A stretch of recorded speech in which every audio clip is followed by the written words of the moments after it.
Hi everybody, this is Dane Hansen at Junkie Lincoln Volvo Mazda here in Cedar Rapids, coming with a quick informational video about how and when you should lease a car. So it's a little bit chilly, a little bit windy out this October morning, but we're going to talk about it a little bit. So, when should you lease a car and what kind of car should you lease? So you can see obviously I'm standing here by our Volvos. So Volvo for this month has got a first lease payment waiver, basically, so whatever your first lease payment is, they will cover it. That is a good example of when a good time to lease a car is, when the manufacturers have a good program. Another thing that can be very beneficial is plug-in hybrid cars, particularly on our non-domestics, so our imports like our Volvos and our Mazdas over here. The reason for that is the $7,500 federal tax credit only applies to cars with a certain U.S. parts content and produced in the U.S. So some of our Lincolns up there, they get a $7,500 tax credit, whereas our imports like our Mazdas and our Volvos don't qualify. To get around that and to remain competitive, what Mazda and Volvo have done is they offer a $7,500 rebate only on a lease. So if you're looking at a plug-in hybrid car from a non-domestic manufacturer, particularly, like I mentioned, plug-in hybrids or full electric cars, which we'll talk more about here in just a second, you should consider a lease for sure. Even if you intend to keep the car for the long term, lease it, take advantage of the rebate, and then buy it out at the end, which we'll talk more about here in a minute as well. But programs are a big thing when it comes to leases. You know what their residuals are, and then especially on plug-in hybrids.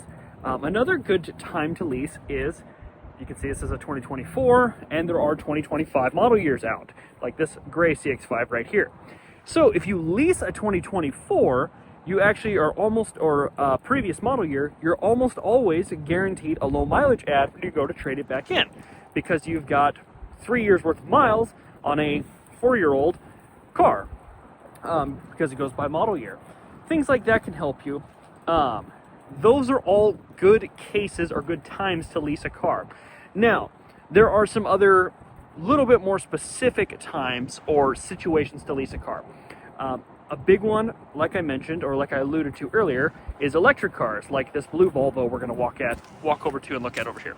Now, this is a 2021. This is not leasable because it's a pre-owned car. Technically, I've heard there is a way to, but I've never heard of a pre-owned lease actually going through or being beneficial to the customer.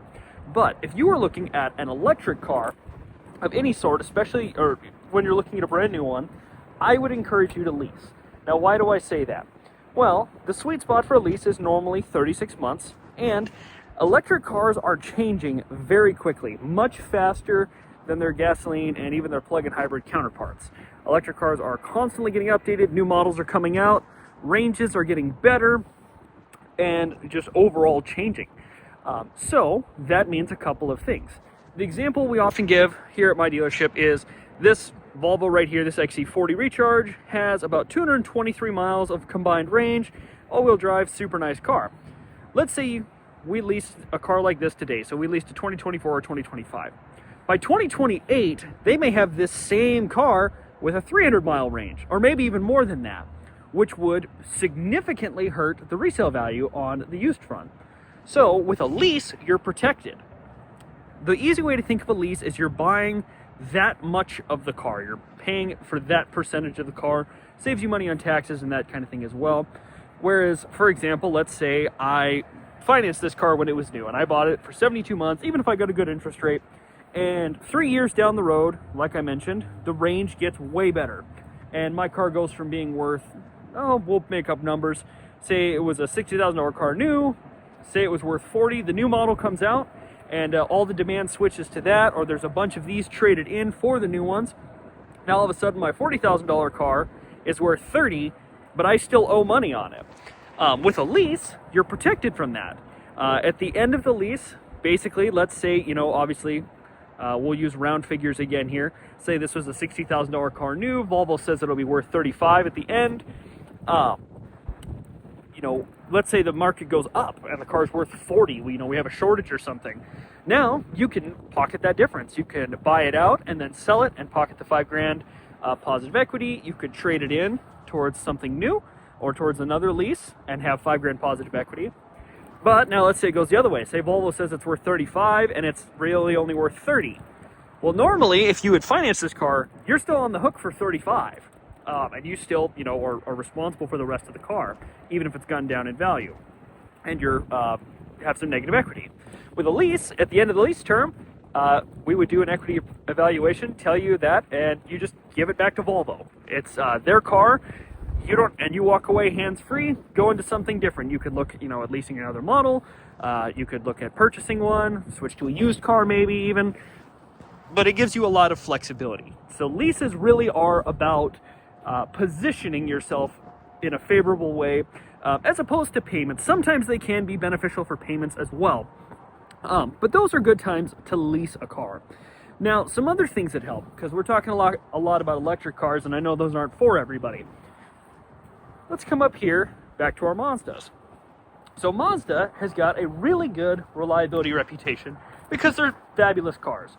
Well built, stylish, pretty fun to drive, not overly complicated, haven't changed a ton. Mazda's kind of dipping their toes into the electrification side of things, but not super quickly. But because they're reliable and haven't changed massively, they have what's called a really strong residual value.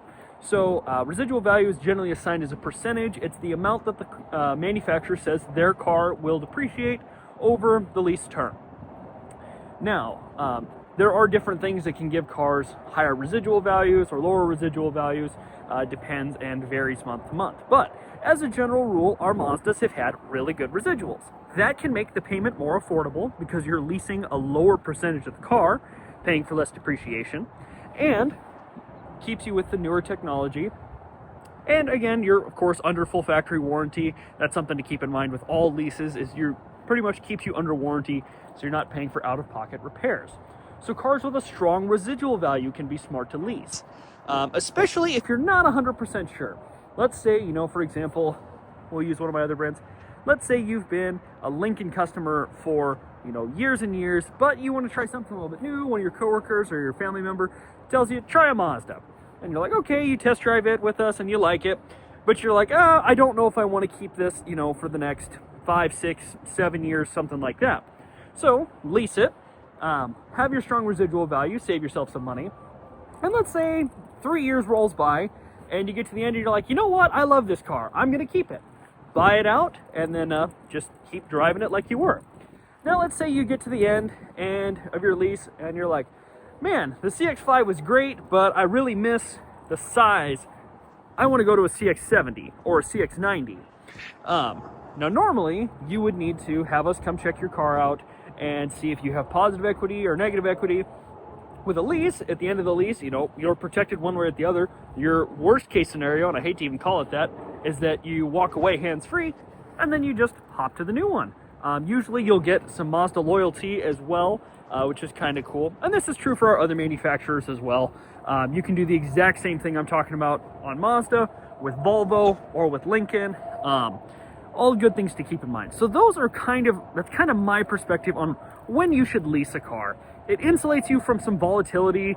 So, if a new model comes out, that way you're protected on the resale value. An actually great example is if we've been talking about negative equity. Let's say you do have a car that has some negative equity for whatever reason. The best way in most cases to get rid of negative equity is to actually go to a car that has some rebates, particularly a plug-in hybrid, since they have that large $7,500 lease rebate.